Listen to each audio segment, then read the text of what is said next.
So I just left the gym and I'm down the street. I'm kind of upset and I want to share a situation with you about escalating violence and escalating situations so they don't become more than they have to be. See, I was in a situation that has never come up with me in the gym before.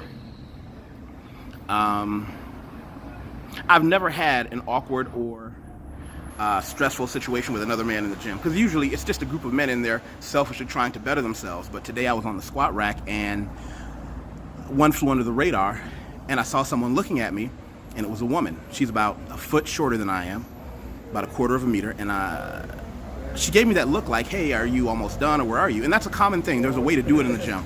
So I showed her my phone where I was in my workout, and she did that look on her face.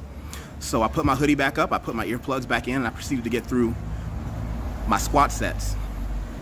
She, in between one of my sets, was like, well, how much longer? Which I showed her, and then, well, you're taking too long. And now she doesn't understand how much I understand in Portuguese, so what I did is I just kept pretending I didn't understand what she meant. And then she just kept staring at me and standing there. Normally when someone's using a machine or a weight that you're using, you just go to a different weight and come back, maybe do your exercise out of order. Gyms just have this flow to them.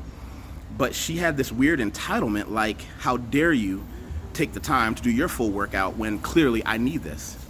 She was staring at me, just mad dogging me with her eyes, and I've decided I'm just gonna look straight ahead. Again, this is why I wear my hoodie. Pop my hoodie up, do what I have to do.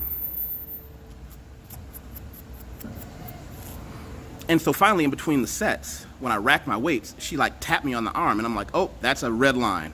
Physical contact is a red line. So I immediately put my hoodie up, picked up my phone, picked up my gym bag, and I went looking for the gym manager, who's a guy, I won't say I know him, I just know that every time I come in, he gives me a pound, we acknowledge each other. He's like, hey, glad to see you, because most guys don't make it every other day or every day, whatever their schedule it is. We just respect each other. The gym manager works out when he's not helping other people.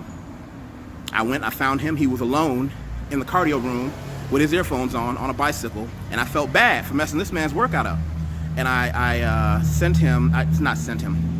Google translated the message so that I made sure I was speaking correctly. I said, there is a woman who is harassing me. She won't leave me alone. She's telling me I'm doing things wrong. She's causing me to have a lot of problems, and I don't want problems. I don't want problems with anybody. And he immediately read it and said, who is it? And I pointed her out. He says, no, don't worry about it, because he saw I had my bag and I was ready to leave. And he says, no, you don't have to leave. You don't have to leave. Just stay here. I'm going to talk to her. I said, no, I'm leaving. Now, here's where that maturity kicks in.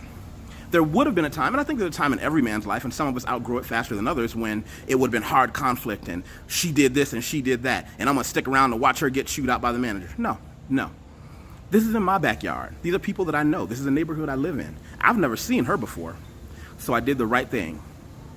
I want to tell you that you got to be ready for situations like this before they pop up. You can't know how you're going to react when somebody's doing something to you, especially with someone who you can't have a physical confrontation with. Not that I would have, if had it been a man. I'd like to say I would have done the same thing, but it would have been easier if it was a man, because men tend not to cross those lines with each other, because we all know there are consequences. Whereas with a woman, she was secure in the knowledge that I wasn't going to just start yelling at her. I wasn't going to punch her in the grill, but she also didn't know that I was man enough to report that I had problems with a woman and I needed help.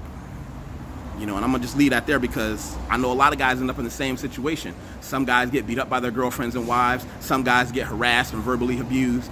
I'm telling you, when you have a problem with a woman, you can't solve it. You can't solve it physically, right? And you shouldn't be solving problems after any age of maturity with your hands anyway. You should save that violence for in the ring. But if you have a problem, especially with a woman, report it immediately, because I guarantee I'm not the first one, and I'm probably not the only person that she's had an attitude with in there. So the next time I go back in, which unfortunately I'm down by one day, I'm not going to make the same progression I do on the 5x5, but I'm willing to sacrifice that one day so that I can get some peace of mind, because even if she never does this again, she knows she's got something on her record. So the next guy she tries this with, who reports her, might get her thrown out. Share this. Share it with somebody you care about. Share it with somebody who might need to hear this. Guys, we need a lot of help. It's hard being a hard man, because sometimes you got to take that bureaucratic route. And if you're a meathead like me, it doesn't feel good, but it's always worth it. So take that with you. Hope everybody has a great weekend. Bye.